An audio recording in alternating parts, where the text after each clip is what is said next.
He was a marquis, a pilot, a spy, and a politician, but he's remembered for his prints? You bet! Today you'll hear the fascinating story of Italian designer Emilio Pucci, Marchese di Basento.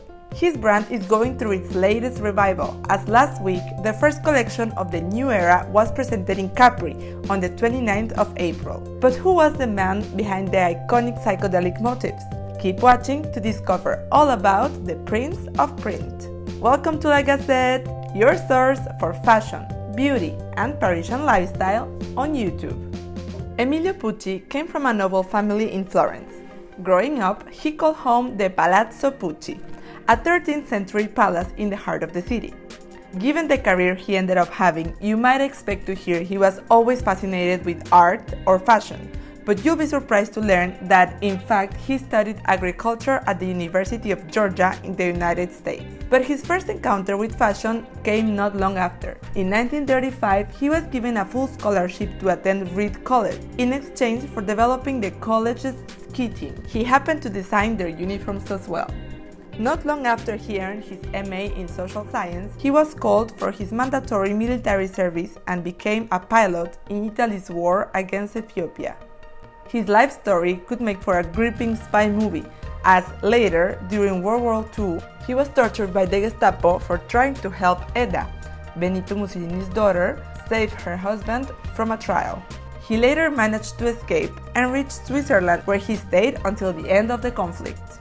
After the war, he became part of the jet-set scene, and his attention turned to design, his biggest interest at the time. He designed a ski outfit for one of his friends, and it caught the attention of the legendary editor Diana Vreeland, who spotted it in a photo.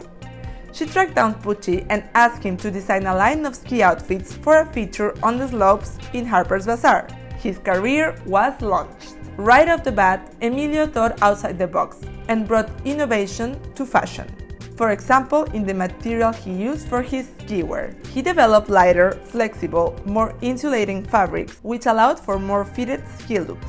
He was a sportsman himself, so he understood the importance of comfort and movement. He is credited with the design of the first one-piece ski outfit ever.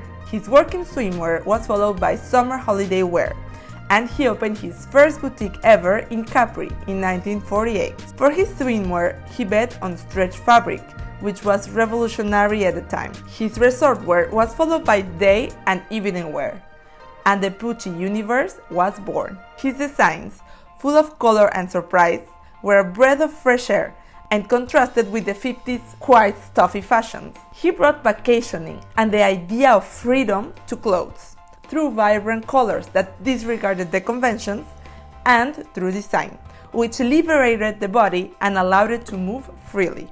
Amongst his most practical creations, we can find the original Capris, which he designed in '53 and which were a hit. But his clothes became unmistakable thanks to his prints. Yep, those prints. You could recognize them a mile away, and they became the foundation of his fashion empire. The Pucci prints, because, of course, they are so characteristic of him that their style is literally his name. And FYI, he signed every design with his first name, Emilio. The psychedelic kaleidoscopic prints were different from anything else in the market at the time. His Capri boutique was a hit, and soon he opened other branches and started getting international recognition as well. It was said at the time that the post-war textile industry of Italy was surviving on Pucci. How did he manage to create so many different but somehow related prints? Well, for once, his inspirations were endless. For example, he once said that one of his first inspirations for the patterns were the waves and shapes of the water surface he witnessed as he flew low to avoid radar detection during the war. As for the colors, which might seem anti-intuitive to mix together, Emilio Pucci took inspiration from nature. He said, "If you pick flowers and put them in a vase, they always look good together. The same happens with natural colors.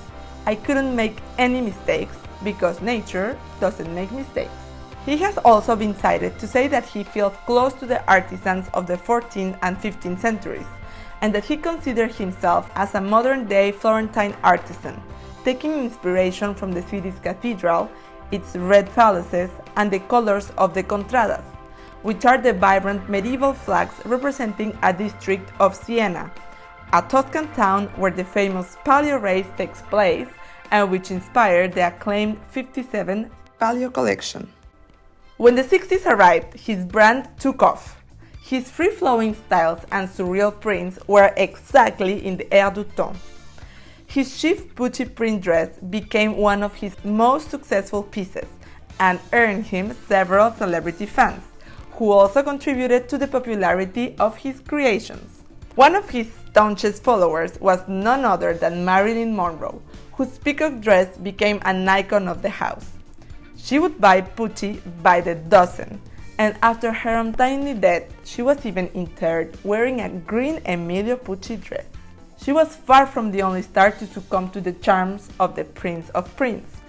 Grace of Monaco, Jackie Kennedy, and Elizabeth Taylor were amongst his most famous clients, and more recently, Madonna wore his designs in the early 90s. His creations were so sought after that he was asked to design the uniforms of the flight attendants of Barney International Airways, including this bubble helmet meant to keep the hairdo in place even on the rain or in the wind.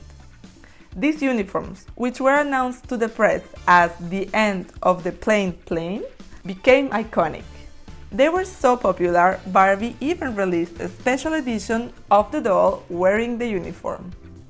As if that wasn't enough, Emilio Pucci was even asked to design the insignia for the Apollo 15 moon mission in '65, making it probably the only instance in history that a creation by a fashion designer goes to space. The success of the Prince of Prince continued to grow, and his empire expanded to every product imaginable, meeting especially great success in homeware, a natural evolution for his prince.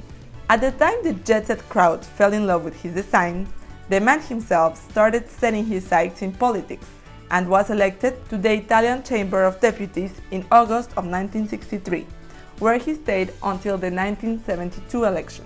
But throughout his political escapades, Emilio never stopped designing and working on his house. In fact, he continued designing for his label until his passing in 1992 at age 78. His brand was passed on to his daughter, Laudomia Pucci, who continued to work in it and who in 2000 sold 2/3 of it to LVMH and remained as director of image. In the last 22 years, the Pucci house has seen a passage of different creative directors brought on by LVMH to revamp the brand and reinterpret its DNA. First, there was Julio Espada in 2001, then Christian Lacroix in 2002, who said in an interview he had already been inspired by the brand for the 91 collection of his couture brand. In 2006, Matthew Williamson took over for a couple of years, followed by Peter Dundas, who stayed on the brand until 2015. Massimo Giorgetti of MSGM followed through for 2 years, and after that, the house introduced one-off collaborations with designers. And finally, last week, a new journey began for the Italian label. Camille Michel, who was appointed artistic director in September of last year, presented her first collection in Capri on April 29th. Before this role, Camille was leading the accessories division at Louis Vuitton. This latest revival will bring the brand back to its original DNA, resort wear to be found in the most exclusive Mediterranean destinations by the vacationing jet set. This was clear last week in Capri, where instead of a fashion show, Camille presented the new Pucci through a 3-day holiday, where guests experienced the island's Dolce Vita, surrounded by Pucci prints. "I wanted to emphasize even more the Pucci lifestyle," said the designer. It's clear that Camille intends to bring the dialogue of her creations with the house's archive into the present and give Pucci back its gaiety, because, as Emilio himself would put it, gaiety is one of the most important elements I brought to fashion. I brought it through color.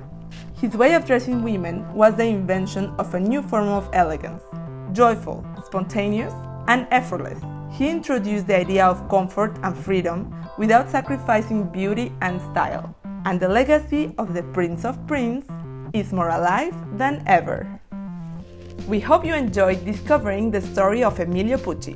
If you did, don't forget to give this video a thumbs up and tell us in the comments below which was the most surprising fact you learned about the designer. Don't forget to subscribe to La Gazette and turn on the notifications bell to be among the first to learn about our next fashion icon. Thanks for watching! See you next time!